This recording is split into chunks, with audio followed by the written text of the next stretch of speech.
हमारे प्रिय भाई बहनों को यीशु मसीह के नाम से हमारा नमस्कार, अभिनंदन। और आज के बाइबल वचन के लिए, वचन के वाचन के लिए आप सबों को स्वागत करते हैं। चलिए प्रार्थना करेंगे। प्यारे पिता परमेश्वर, धन्यवाद देते प्रभु, हर वचन स्वर्ग के परमेश्वर की ओर से आती है और आज भी स्वर्ग से आने वाले, परमेश्वर से आने वाले वचन से हर एक के मन को तो भर देने के लिए मांगते हैं। उनके जीवन में जो भी चाहे सब कुछ मिलने के लिए मांगते हैं। यीशु मसीह के नाम से मांगते पिता, आमीन आमीन। यिर्मयाह 22 अध्याय। यहोवा ने यूं कहा, यहूदा के राजा के भवन में उतरकर यह वचन कह, हे दाऊद के गद्दी पर विराजमान यहूदा के राजा, तो अपने कर्मचारियों और अपने प्रजा के लोगों समेत जो इन फाटकों से आया करते हैं, यहोवा का वचन सुन।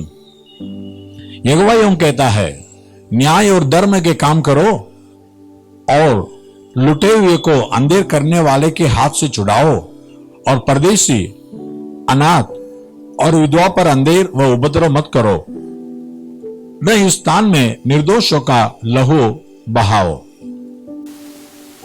देखो, यदि तुम ऐसा करोगे तो इस भवन के फाटकों से होकर दाऊद की गद्दी पर विराजमान राजा रथों और घोड़ों पर चढ़े हुए अपने अपने कर्मचारियों और प्रजा समेत प्रवेश किया करेंगे। परंतु यदि तुम इन बातों को न मानो तो मैं अपनी ही सौगंध खाकर कहता हूं, यहोवा की वाणी है कि यह भवन उजाड़ हो जाएगा। क्योंकि यहोवा यहूदा के राजा के इस भवन के विषय में यूं कहता है, तो मुझे गिलाद देश सा और लबनोन के शिखर सा दिखाई पड़ता है, परंतु निश्चय मैं तुझे मरुस्थल व एक निर्जन नगर बनाऊंगा। मैं नाश करने वालों को हथियार देकर तेरे विरुद्ध भेजूंगा। वे तेरे सुंदर देवदारों को काटकर आग में झोंक देंगे, और जाति जाति के लोग जब इस नगर के पास से निकलेंगे तब एक दूसरे से पूछेंगे, यहोवा ने इस बड़े नगर की ऐसी दशा क्यों की है? तब लोग कहेंगे, इसका कारण यह है कि उन्होंने अपने परमेश्वर यहोवा की वाचा को तोड़कर दूसरे देवताओं को दंडवत की और उनकी उपासना भी की। मरे हुओं के लिए मत रोवो, उसके लिए विलाप मत करो, उसी के लिए फुट फुट कर रोवो जो परदेश चला गया है, क्योंकि वह लौटकर अपनी जन्मभूमि को फिर कभी देखने न पाएगा।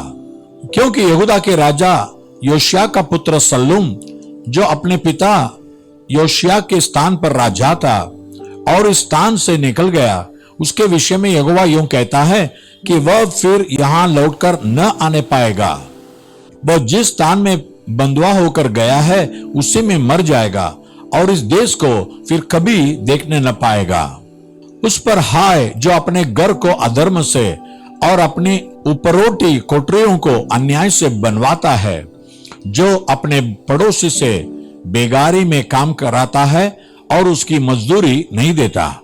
वह कहता है, मैं अपने लिए लंबा चौड़ा घर और हवादार कोठा बना लूंगा, और वह खिड़कियां बनाकर उन्हें देवदार की लकड़ी से पाट लेता है और सिंदूर से रंग देता है। तू जो देवदार की लकड़ी का अभिलाषी है, क्या इस रीति से तेरा राज्य स्थिर रहेगा? देख, तेरा पिता न्याय और धर्म के काम करता था और वह खाता पीता और सुख से भी रहता था। वह इस कारण सुख से रहता था क्योंकि वह दीन और दरिद्र लोगों का न्याय चुकाता था। क्या यही मेरा ज्ञान रखना नहीं है? यहोवा की वाणी है। परंतु तू केवल अपना ही लाभ देखता है और निर्दोषों की हत्या करने और अंधेर और उपद्रव करने में अपना मन और दृष्टि लगाता है।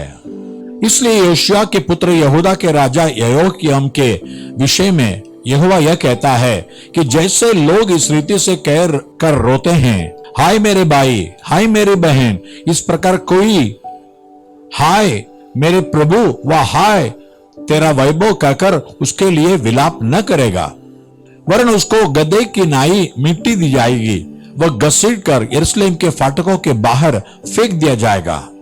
लबनान पर चढ़कर हाय हाय कर, तब बाशान जाकर ऊंचे स्वर से चिल्ला, फिर अबारीम पहाड़ पर जाकर हाय हाय कर, क्योंकि तेरे सब मित्र नाश हो गए हैं।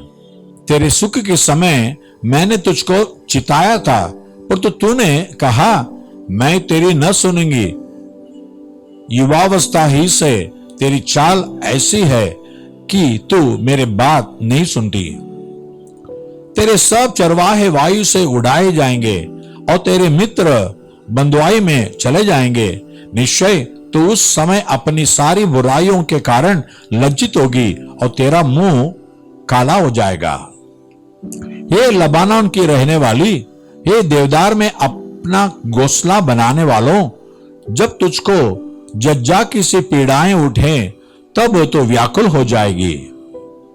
यहोवा की वाणी है, मेरे जीवन की सौगंध, चाहे यहोयाकीम का पुत्र यहूदा का राजा कोनिया मेरे दाहिने हाथ की अंगूठी भी होता तो भी मैं उसे उतार फेंकता। मैं तुझे तेरे प्राण के खोजियों के हाथ और जिनसे तू डरता है उनके अर्थात बाबुल के राजा नबूकदनेस्सर और कसदियों के हाथ में कर दूंगा।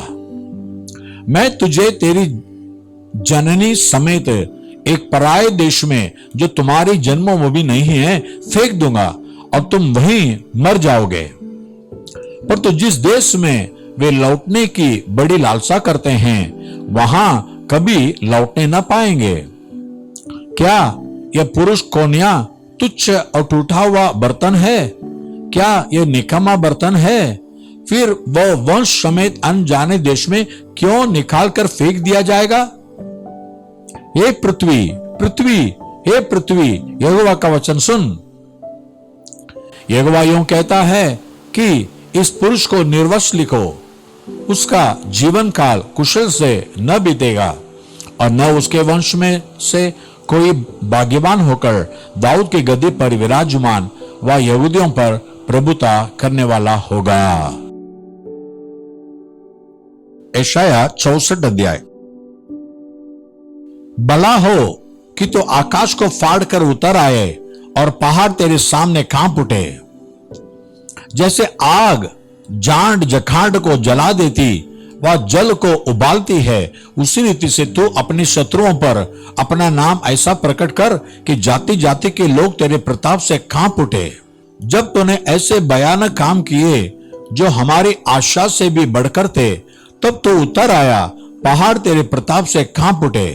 क्योंकि प्राचीन काल ही से तुझे छोड़ कोई और ऐसा परमेश्वर न तो कभी देखा गया और न कान से उसकी चर्चा सुनी गई जो अपनी बाट जोगने वालों के लिए काम करे।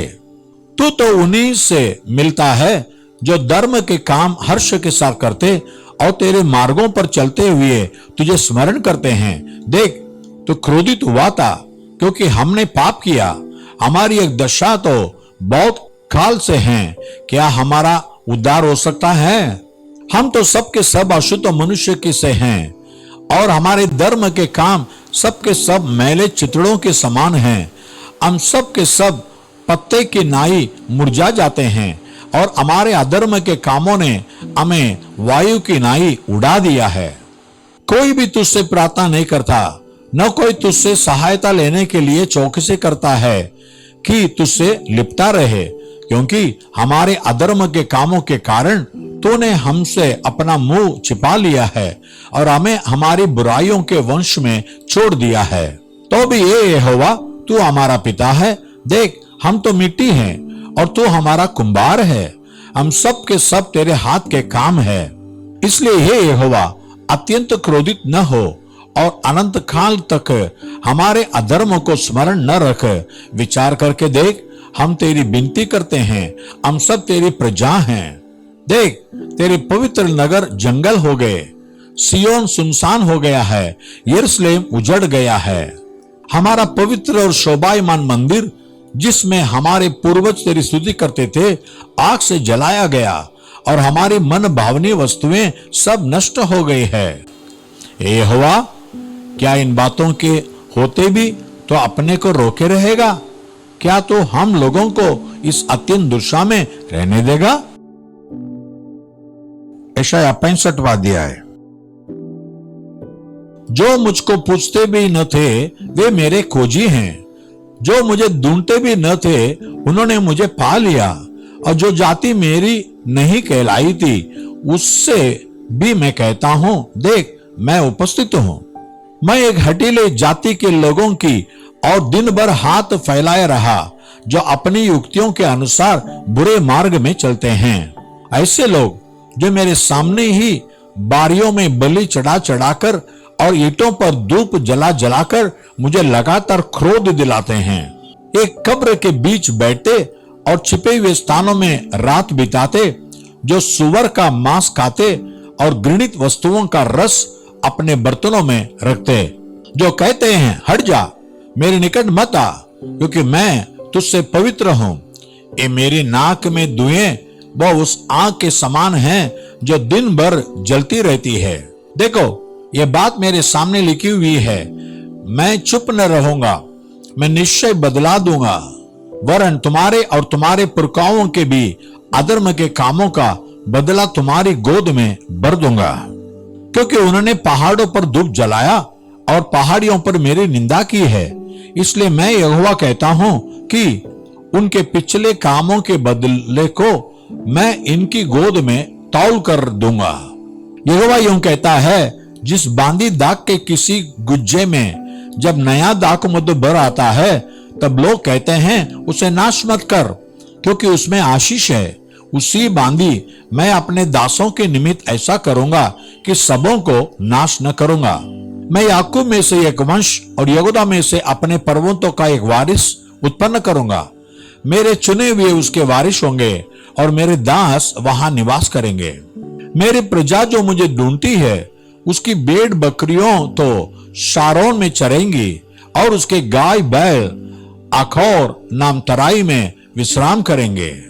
पर तो तुम जो यहोवा का त्याग देते और मेरे पवित्र पर्वत को भूल जाते हो, जो बागे देवता के लिए मेज पर भोजन की वस्तुएं सजाते और बावी देवी के लिए मसाला मिला हुआ दाख मधु भर देते हो, मैं तुम्हें गिन गिन कर तलवार का खोर बनाऊंगा और तुम सब गात होने के लिए झुकोगे। क्योंकि जब मैंने तुम्हें बुलाया तुमने उत्तर न दिया, जब मैं बोला तब तुमने मेरी न सुनी, वरन जो मुझे बुरा लगता है वही तुमने नित्य किया, और जिससे मैं अप्रसन्न होता हूं उसी को तुमने अपनाया। इस कारण प्रभु यहोवा यूं कहता है, देखो मेरे दास तो खाएंगे पर तुम भूखे रहोगे, मेरे दास पिएंगे पर तुम प्यासे रहोगे, मेरे दास आनंद करेंगे पर तुम लज्जित होंगे। देखो मेरे दास हर्ष के मारे जय जयकार करेंगे पर तो तुम शोक से चिल्लाओगे और खेद के मारे हाय हाय करोगे। मेरे चुने हुए लोग तुम्हारी उपमा दे देकर श्राप देंगे और प्रभु यहोवा तुझको नाश करेगा, परंतु अपने दासों का दूसरा नाम रखेगा। तब सारे देश में जो कोई अपने को धन्य कहेगा वह सच्चे परमेश्वर का नाम लेकर अपने को धन्य कहेगा, और जो कोई देश में शपथ खाए वह सच्चे परमेश्वर के नाम से शपथ खाएगा, क्योंकि पिछला कष्ट दूर हो गया और वह मेरी आंखों से छिप गया है। क्योंकि देखो मैं नया आकाश और नई पृथ्वी उत्पन्न करने पर हूं, और पहली बातें स्मरण न हो रहेंगी और सोच विचार में भी न आएंगे। इसलिए जो मैं उत्पन्न करने पर हूं उसके कारण तुम हर्षित रहो और सदा सर्वदा मगन रहो, क्योंकि देखो मैं यरूशलेम को मगन और उसकी प्रजा को आनंदित बनाऊंगा। मैं आप यरूशलेम के कारण मगन और अपनी प्रजा के हेतु हर्षित होऊंगा। उसमें फिर रोने व चिल्लाने का शब्द न सुनाई पड़ेगा। उसमें फिर न तो थोड़े दिन का बच्चा और न ऐसा बूढ़ा जाता रहेगा जिसने अपनी आयु पूरी न की हो, क्योंकि जो लड़कपन में मरने वाला है वह 100 वर्ष का होकर मरेगा, परंतु पापी 100 वर्ष का होकर श्रापित ठहरेगा। वे घर बनाकर उनमें बसेंगे, वे दाख की बारियां लगाकर उनका फल खाएंगे। ऐसा नहीं होगा कि वे बनाए और दूसरा बसे और वे लगाए और दूसरा खाए, क्योंकि मेरी प्रजा की आयु वृक्षों की सी होगी और मेरे चुने हुए अपने कामों का पूरा लाभ उठाएंगे। उनका परिश्रम व्यर्थ न होगा, न उनके बालक घबराहट के लिए उत्पन्न होंगे, क्योंकि वे यहोवा के धन्य लोगों का वंश ठहरेंगे और उनके बाल बच्चे उनसे अलग न होंगे। उनके पुकारने से पहले ही मैं उनको उत्तर दूंगा और उनके मांगते ही मैं उनकी सुन लूंगा। भेड़िया और मेमना एक संग चरा करेंगे और सिंह बैल की नाई भूसा खाएगा और सर्प का आहार मिट्टी ही रहेगा। मेरे सारे पवित्र पर्वत पर न तो कोई किसी को दुख देगा और न कोई किसी की हानि करेगा। यहोवा का यही वचन है। फिलिपियों 3 अध्याय। निदान हे मेरे भाइयों, प्रभु में आनंदित रहो।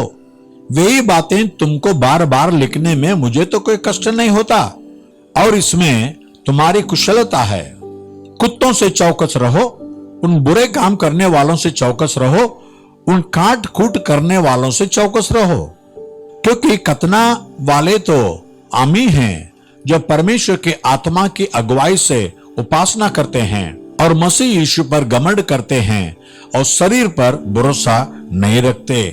पर मैं तो शरीर पर भी भरोसा रख सकता हूं। यदि किसी और को शरीर पर भरोसा रखने का विचार हो तो मैं उससे भी बढ़कर रख सकता हूं। 8वें दिन मेरा खतना हुआ। इजराइल के वंश और बिन्यामीन के गोत्र का हूं, इब्रानियों का इब्रानी हूं। व्यवस्था के विषय में यदि कहो तो फरीसी हूं। उत्साह के विषय में यदि कहो तो कलीसिया का सताने वाला, और व्यवस्था की धार्मिकता के विषय में यदि कहो तो निर्दोष था। पर तो जो बातें मेरे लाभ की थी उन्हीं को मैंने मसीह के कारण हानि समझ लिया है। वरन मैं अपने प्रभु मसीह यीशु की पहचान की उत्तमता के कारण सब बातों को हानि समझता हूं, जिसके कारण मैंने सब वस्तुओं की हानि उठाई और उन्हें कूड़ा समझता हूं, जिससे मैं मसीह को प्राप्त करूं और उसमें पाया जाऊं, न कि अपनी उस धार्मिकता के साथ जो व्यवस्था से है, वरन उस धार्मिकता के साथ जो मसीह पर विश्वास करने के कारण है और परमेश्वर की ओर से विश्वास करने पर मिलती है। और मैं उसको और उसके मृत्यु जय की सामर्थ्य को और उसके साथ दुखों में सहभागी होने के मर्म को जानूं और उसकी मृत्यु की समानता को प्राप्त करूं, ताकि मैं किसी भी रीति से मरे हुओं में से जी उठने के पद तक पहुंचूं। यह मतलब नहीं कि मैं पा चुका हूं या सिद्ध हो चुका हूं, पर उस पदार्थ को पकड़ने के लिए दौड़ा चला जाता हूं जिसके लिए मसीह यीशु ने मुझे पकड़ा था। हे भाइयों, मेरी भावना यह नहीं कि मैं पकड़ चुका हूं, परंतु केवल यह काम करता हूं कि जो बातें पीछे रह गई है उनको भूलकर आगे की बातों की ओर बढ़ता हुआ निशाने की ओर दौड़ा चला जाता हूं, ताकि वह इनाम पाऊं जिसके लिए परमेश्वर ने मुझे मसीह यीशु में ऊपर बुलाया है। सो हम में से जितने सिद्ध हैं यही विचार रखे, और यदि किसी बात में तुम्हारा और ही विचार हो तो परमेश्वर उसे भी तुम पर प्रकट कर देगा। सो जहां तक हम पहुंचे हैं उसी के अनुसार चलें। हे भाइयों, तुम सब मिलकर मेरी सी चाल चलो और उन्हें पहचान रखो जो इस रीति पर चलते हैं जिसका उदाहरण तुम हम में पाते हो, क्योंकि बहुत तेरे ऐसी चाल चलते हैं जिनकी चर्चा मैंने तुमसे बार बार किया है और अभी भी रो रो कर कहता हूं कि वे अपनी चाल चलन से मसीह के क्रूस के बैरी हैं। उनका अंत विनाश है, उनका ईश्वर पेट है। वे अपनी लज्जा की बातों पर घमंड करते हैं और पृथ्वी की वस्तुओं पर मन लगाए रहते हैं। पर हमारा स्वदेश स्वर्ग पर है और हम एक उद्धारकर्ता प्रभु यीशु मसीह के वहां से आने की बाट जोग रहे हैं। वह अपनी शक्ति के उस प्रभाव के अनुसार जिसके द्वारा वह सब वस्तुओं को अपने वश में कर सकता है, हमारे दीनहीन देह का रूप बदलकर अपनी महिमा की देह के अनुकूल बना देगा।